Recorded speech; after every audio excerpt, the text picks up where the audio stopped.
सब भनेपछि लगेर खाना नि खुवाउँछु भने अहिले लगेर खाना खुवाउँछु भने मेरो मसँग एउटा मेरो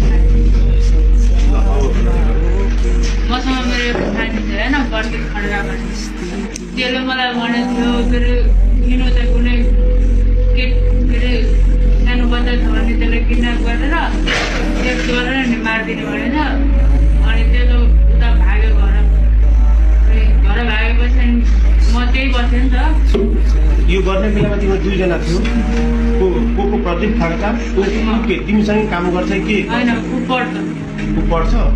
कहाँ बस्ने कता हो ऊ पनि सिमरामै हो सिमरामै बस्ने हो घरभन्दा कति टाढा बस्छ हो तिम्रो मेरो घरभन्दा 10 मिनटको बाटो 10 मिनटको बाटो छ त्यो दिनको बिहानदेखि घटना बताउँदा बाबु साथी के भयो जसले हामी दुईजना त्यसलाई लिएर आयो होइन यता तिमीले भन्यो नि त्यो दिन बिहान म वीरगञ्ज आएँ के भयो पत्याबाट वीरगञ्ज गएर वीरगञ्जबाट स्टाफ पुऱ्याएर अनि घर आयो नि अनि त्यसलाई पनि लिएर आयो सिमराबाट उठायो त्यसलाई आफ्नो साथीलाई अनि यहाँ ल्याएर बस्यो अनि हामी दुईजना मन गऱ्यो सेक्स गर्न होइन अनि के अरे हामी आयो यता अनि त्यो बच्चाहरू खेलिरहेको रहेछ हामी खेल्न गएको होइन बच्चाहरू खेलिरहेको रहेछ अनि त्यहाँबाट चक्लेटको लालच दिएर कतिजना बच्चाहरू खेल्दा थियो 3 जना थियो 2 जना केटा थियो एउटा केटी थियो अनि केटी चाहिँ यही फेरि गढीमा रहेछ तिमी पहिलेबाट चिन्थ्यौ त्यो नानुलाई चिन्दैन थियो जबदेखि त्यो गाडी चलाउन थाल्यो नि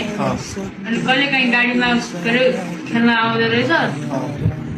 त्यो खेल्न आएको समयमा म हुँदैन थिएँ त्यहाँ अनि के अरे अस्ति चाहिँ भेटाएको थियो त्यसलाई नि गर्नु मन लाग्थ्यो घरमा कोही पनि थिएन त्यसको नि कोही पनि थिएन मेरो नि कोही लिएर आयो जति मन गर्यो चक्लेट किन्यो अनि त्यो त्यहाँबाट भन्दा के भयो चक्लेट किनेपछि अनि त्यसलाई लिएर गयो अनि म एक्लै गएको अनि चक्लेट किनेर आएपछि के भयो त्यहाँ गयो बच्चाहरू खेलिरहेको थियो बच्चाहरू खेलिरहेको त्यो प्रतीक पनि त्यही थियो तिनीहरूले हेरिरहेको थियो म चक्लेट किनेर आएँ अनि चक्लेटको लालच दिएर लिएर गयो त्यसलाई अनि दुईटा भाइहरूले के गर्यो त्यो भाइहरूलाई त थोरै ठुलै घर पुगेछ अनि के अरे चक्लेटको लालच दिएर गएपछि अनि हामी गयो त्यो घरमा त्यो घर कसको घर थियो कसको घर थाहा थिएन अनि के अरे हामी यताउता हेऱ्यो मान्छे छ कि छैन भनेर होइन मान्छे थिएन अनि म पहिला सुरुमा छिरेँ होइन अनि पछि केटी छिर्यो बहिनी छिर्यो अनि पछि लास्टमा प्रतीक छिर्यो होइन अनि म जबसम्म मन भएन नि तबसम्म गऱ्यो त्यसले गऱ्यो म यतिकै हेरेर बसिरहेको मेरो त एकचोटि उयो गर्नु उतै निक्लिआयो अनि के अरे त्यसले जति मनसम्म गऱ्यो कति रसियाहरू बाँधेको थियो नि त्यो बेला त्यतिखेर नि यहाँ मात्रै बाँधेको थियो मैले पक्रेर बसिरहेको थियो त्यसले उयो गरेर बसिरहेको थियो होइन अनि के अरे जब त्यस पनि भयो नि अनि त्यसले भने यसले त यो उठ्यो बियोसबाट उठ्यो भने नि यसले हामीलाई भनिदिन्छ यसलाई कुरा मार्ने भनेर अनि त्यो गयो गाडी लिएर गयो त्यसलाई नि गाडी चलाउनु आउँछ स्कुल पढ्नु भयो भने गाडी लिएर गयो त्यो आफ्नो घर म के अरे उयो साफसुसार गरेर ढाका गरेर खाना खाएर अनि त्यसको घर गयो किनकि रिजर्भ थियो त्यसको घरको साइडबाट अनि के अरे रिजर्भ लिएर गएर हेटौँडा पुग्यो हेटौँडाबाट फेरि आउँदा रात पर्दाखेरि फेरि फोन आयो फेरि भेटाएन भनेर फोन आयो होइन फेरि त्यसको भोलिपल्ट पनि फोन आयो त्योबाट पनि भेटाएन भनेर आज फोन आएको थियो भेटायो भनेर आज फोन आयो अनि त्यो रस्सी बाँध्यो तन्नामा राखेँ कतिखेर जब भ्यायो नि हामी दुईजनाले त्यो निक्ल्यो अनि म एकैछिन बसेँ त्यहीँ त्यसपछि आएँ त्यतिकै लट्केको अबसम्म छोडेर ढोकालाई चुकुर लगाइदिए तिमीले रस्सी बाँधेर लट्काइदिएको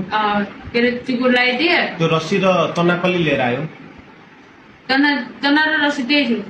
त्यही नै थियो यो पनि झुटो बोल्दैछ तिमी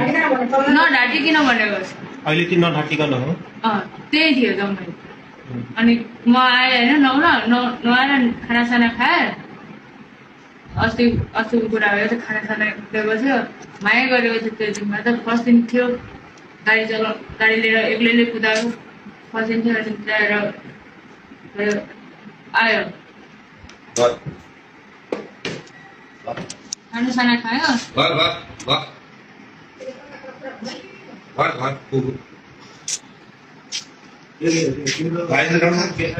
सुमन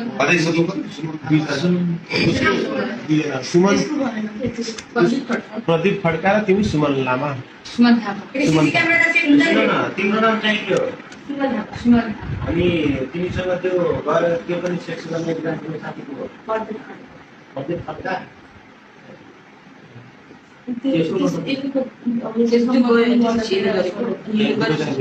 पहिले उसले गर्यो अनि उसले गर्दा उसले समातेको थियो पहिला तिमीले गर्यो अनि पहिला त्यसले गर्यो अनि पछि मैले गर्दाखेरि चाहिँ त्यो गर्यो के भयो मेरो झरिहाल्यो कि एकैछिन अनि तिमीले गर्दा उसले गर्दा तिमीले बच्चालाई समातेको थियो अनि तिमीले गर्दा उसले समातेको थियो उसले समातेन ऊ भाग्यो गाडी लिएर भनेर खुनायो गाडी त्यहीँ राखेको थियो जहाँ अहिले गाडी लागिरहेको छ नि त्यहीँ राखेको थियो अनि तिमी कति बजे तिमीले गर्यो 9 बजे ठ्याक्कै ल्याएर अनि घरमा गयो सिङ्गडा चौकबाट जसले मेरो घर पुग्छ नि त्यो मेरो घर पुग्नुसम्म त्यसको घर आइपुग्यो सिमरामै अहिले सिमरामै छ अनि अघिबाट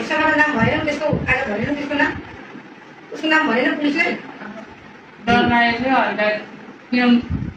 त सिमरामा छु एक्लै छु छुटिहाल्छु जस्तो लाग्यो मलाई नै लाठमा कसलाई नै आइपुग्नु पऱ्यो नि त त्यसो हल्का डर लाग्यो त्यो पनि खलासी नै हो त्यो खलासी होइन पढिरहेको कसको छोरो त्यसको मम्मीको नाम चाहिँ थाहा छैन त्यसको मम्मी बाबा ब्रिटिस हुनुभयो मम्मी चाहिँ विदेश हुनुहुन्छ भनेर प्रदीप खड्का नाम छ है तिमीले जस्तो हो मैले त तिमीले अब